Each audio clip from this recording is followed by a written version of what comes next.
ქართული ოცნება პასუხისმგებლობას სრულად იხსნის და ევროკავშირს ადანაშაულებს დემოკრატიის კრიზისში. დღეს ჩვენ მოგვეცა საშუალება გავსაუბრებოდით ქართული ოცნების პარტიის ლიდერებს და გვეკითხა მათთვის რა გზავნილია, როდესაც კაია კალასი, ევროკავშირის უმაღლესი წარმომადგენელი საგარეო საკითხებში ჯერ აზერბაიჯანში იმყოფებოდა, ახლა სომხეთშია, თუმცა საქართველო არის სრულად დღის წესრიგს მიღმა დარჩენილი, თუმცა როგორც გამოიკვეთა ქართული ოცნების ლიდერების პასუხებიდან, მათ დიდად არ ადარდებთ ეს ფაქტი და ისიც კი თქვა დღეს კახა კალაძემ, რომ თუ უნდა აქაც ჩამოვიდეს კაია კალას, თუმცა რას აკეთებს ასეთი მაღალი დონის ვიზიტებისთვის ქართული ოცნება, ეს აღარ დაუკონკრეტებიათ ივანიშვილის პარტიაში და დღევანდელი დღეც კიდევ ერთხელ გამოიყენა ქართულმა ოცნებამ, რომ იერიში მიეტანა ევროპელი პარტნიორების წინააღმდეგ.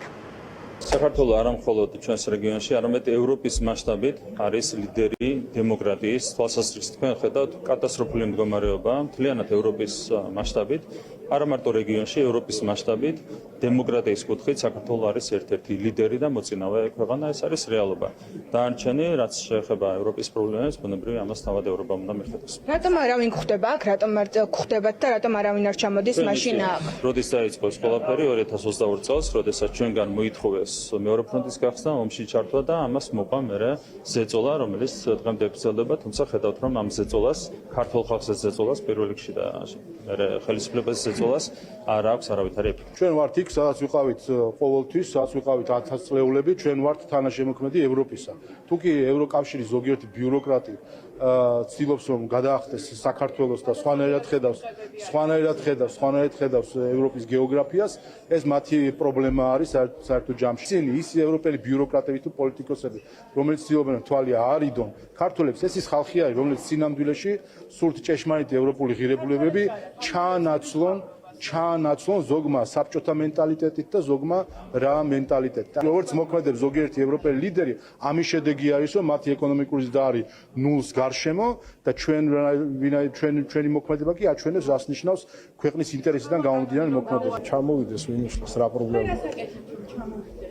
ჩვენ არაფერს, ჩვენ საქართველოს ინტერესს ვიცავთ. საქართველოს ინტერესი ვინ არ გაცნობიერებთ? საქართველოს კი, ის ბიუროკრატია, რომელიც არანაირ კავშირში არ არის ევროპულ ღირებულებებთან. საერთოდ აცდენილია ყველაფერს.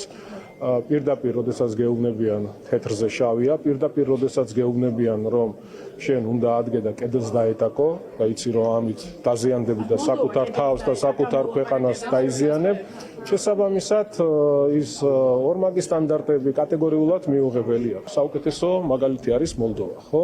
ქვეყანას, რომელსაც ჩვენზე ადრე მისცეს კანდიდატის სტატუსი, რომელიც მთელი რიგი პარამეტრებით არის, რა ვიცი, 20-30 წლით უკან საქართველოზე. ბატონო ირაკლი, საქართველო რომ ევროკავშირის დღის წესრიგიდან გაქრა, რას გვეტყვით ამის შესახებ? ევროკავშირის უმაღლესი წარმომადგენელი უკვე მეორე დღეა ერევანში იმყოფება და ის დღეს შეხვედრას გამართავს პრემიერ-მინისტრ ნიკოლ ფაშინიანთან და ამ ვიზიტმა ძალიან ბევრს გაუჩინა განცდა იმის შესახებ, რომ საქართველომ დაკარგა ლიდერის სტატუსი რეგიონში და არა მხოლოდ ლიდერის სტატუსი დაკარგა, არამედ ფაქტობრივად სრულად გაქრა ევროკავშირის საგარეო პრიორიტეტების დღის წესრიგიდან, ვინაიდან 2 დღის წინ შედგა ევროპული საბჭოს სხდომა და ამ სხდომის დასრულების შემდეგ 27 სახელმწიფოს ლიდერმა ერთობლივი დოკუმენტი გამოაქვეყნა, სადაც საქართველო ერთი სიტყვითაც კი არ არის მოხსენიებული.